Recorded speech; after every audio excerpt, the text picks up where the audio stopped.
First, a decisive victory for Governor Scott Walker last night, improving his margin over his Democratic opponent, Tom Barrett, from 2 years ago.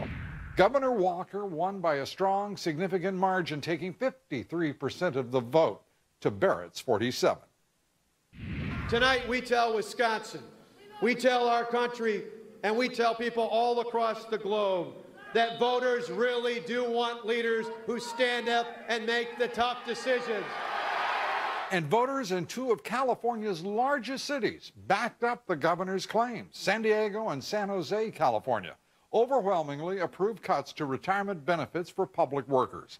And investors, for today at least, seem to sense change ahead.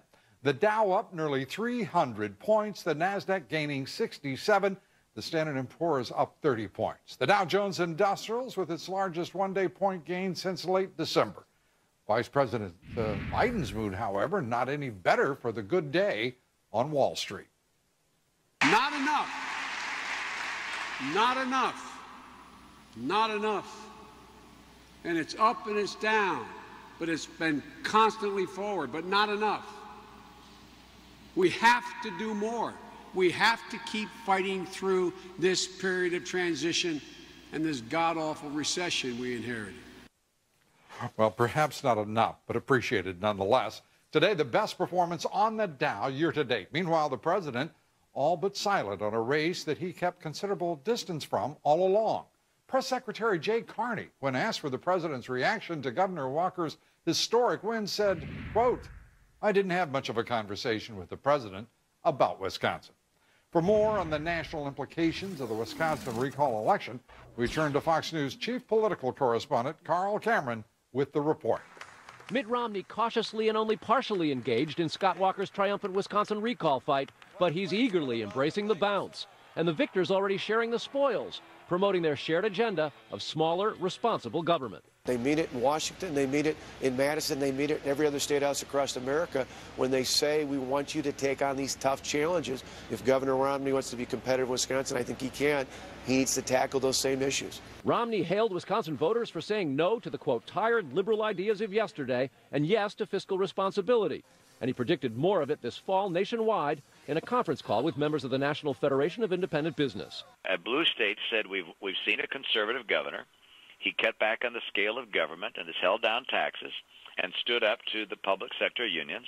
And we want more of that, not less of it. And I think you're going to find that in the decision that's being made in November. Democrats had hoped all the GOP's fiscal responsibility and labor union reforms and rhetoric would be repudiated in Wisconsin's recall. Instead, their liberalism was. The RNC pumped out a video reminding Democrats that their own National Committee chairwoman cast Wisconsin as a sneak peek at the left's political muscle come November. We've had an opportunity in this election to give this a test run. Democrats complained that Walker and the GOP outspent them 7-1.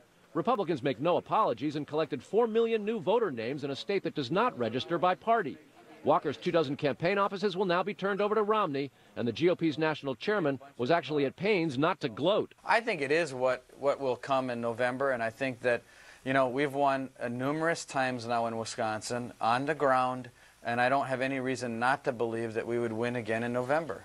President Obama won Wisconsin easily in 2008 by 14 points. In the Fox News Wisconsin exit poll yesterday, the president led Romney by half that, 51 to 44%. Unemployment in Wisconsin is lower than the national average at 6.7%, but after promising to fight for union families, Mr. Obama's decision to weigh in on Wisconsin only the night before the vote with a tweet has liberals and big labor questioning his commitment. And the truth is, big labor took the biggest hit, and that ultimately could encourage other states to move forward on right-to-work legislation and other union restrictions. New Hampshire and Michigan are a couple of good examples among several swing states that Romney would dearly love to put in the win column with Wisconsin in November. Lou? Carl, thank you very much. Carl Cameron. Joining us now with analysis of the governor's historic win, leading Republican strategist, Fox News political analyst Ed Rollins, Fox News political analyst Juan Williams. Quite a win, a historic win. The first time a governor facing recall has prevailed. Your thoughts about the implications? Well, if we're looking down the road, I say that this has implications in terms of the power of big money, which played a huge role. I remember the governor had, I believe it was 7 or 8 to 1 advantage financially. Second thing is I think it's energized the Republican base. I think you've heard in commentary today, throughout the day, leading Republicans say, we now expect that Wisconsin will be a swing state. It is in play, and not just Wisconsin, but other states in that upper Midwest region where Democrats may have thought that they were going to have sort of an industrial Midwest wall to protect President Obama. They don't necessarily, the Republicans are saying as of today, that's history. We feel we can win. 2 months ago, we didn't think we could win anything. We were worried about whether Romney was going to be so badly damaged to the primary. We now have a big win yesterday. We now, as Juan has said, we have an opportunity to go beyond the 9 states we were really trying to target, 5 of which we need to win. So my sense is labor, which is the backbone of the Democratic Party, has got knocked on its tail, has to be very unhappy with the White House. And I think to a certain extent, our side is energized. We now know organizationally we can go head-to-head with Obama's team and do very well. Going head-to-head, big money, obviously very important, but also the ground game, which had been discounted for the Republicans, obviously very much in force, as well as that decisive margin in money. Your thoughts on the ground game? Are you surprised that the Republicans had one? No, I think they, well, remember, campaign advertising will supplant a ground game in some cases. But yes, they had a ground game. They knocked on a lot of doors. I think a lot of the Tea Party people volunteered and came out. It's not the case, though, that there was an absence of a Democratic ground game. Right. Democrats were also knocking on doors. Unions did have some success in that regard. It's just that if you look at independent voters in particular, Lou, independents went with Walker. I think they didn't like the idea of the recall in general, and maybe they bought on the argument that you have to do something to rein in the spending, especially high rates of pensions and benefits for these public sector union employees. Is it fair to, record turnout, and I would feel very comfortable being 6 or 7 points behind as Romney is in a state like Wisconsin at this point in time with 5 months to go.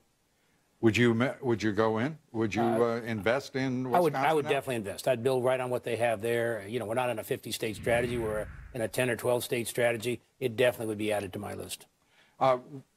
San Jose, California, looks like it's in play as well then. San Diego, California, in a very blue state, 66% of the votes in San Diego in favor of rolling back huge public employee pensions.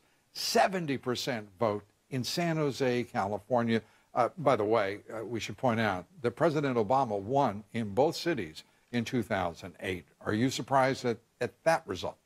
No. I mean, gosh, you look at the rate of membership in private unions in the country right now. It's down to 13% or something, Lou. And then, of course, you come, the strength of the labor movement in the country right now is public sector unions. To some extent, the growth is in groups that are kind of blue collar, like maids and nurses, the SEIU type folks. Right. But it's not where it was before. It's a different type of labor movement. And when you therefore ask people about labor, you're not going to get people to vote in support of labor. You don't have as many labor households. One of the interesting statistics out of the exit polls last night, if you were a union member, they got almost all those votes. But even people in the same household who were not union members, right, it was only a split. The other thing is you had 2 cities close to San Jose, neighboring cities, Vallejo and Stockton, have both gone bankrupt. And the reason they've gone bankrupt is they have overpaid the public employees. So the lesson is very alive and well. The other thing out of California is the Democrats are hoping to pick up a couple congressional seats there. They lost their opportunity. They have a new system in the primary where the top 2 go up. Seat up in Redlands where they expected to win. They didn't even qualify. They don't even have anybody running on the general now. There's two Republicans running against each other. And it's going to be interesting. And the number 1 vote getter in that election, as you know, was the man who pushed this pension rollback initiative. Gentlemen, what are the implications for the president? Jay Carney said they didn't have much of a talk, he and the president, about Wisconsin. But I've got to believe a lot of people are talking about his chances for re-election right now. Well, I think he has an unhappy base. I mean, I think to a certain extent there's labor movements all across this country that are saying, we busted our tail for this guy. He didn't do anything for us. He's running around New York going to Broadway plays with fundraisers with multimillionaire movie stars. He should have been out here fighting for the things we believe in. And I think that's going to be hard to put back together. You know, I don't think so. I mean, I think they don't have a choice. Just let's play hardball here. where are they going? Do they think that Mitt Romney and the Republican agenda is going to be favorable to them? No, I think when they look around, especially those states in the Midwest, Indiana, Ohio, they see governors who have been antagonistic to big labor.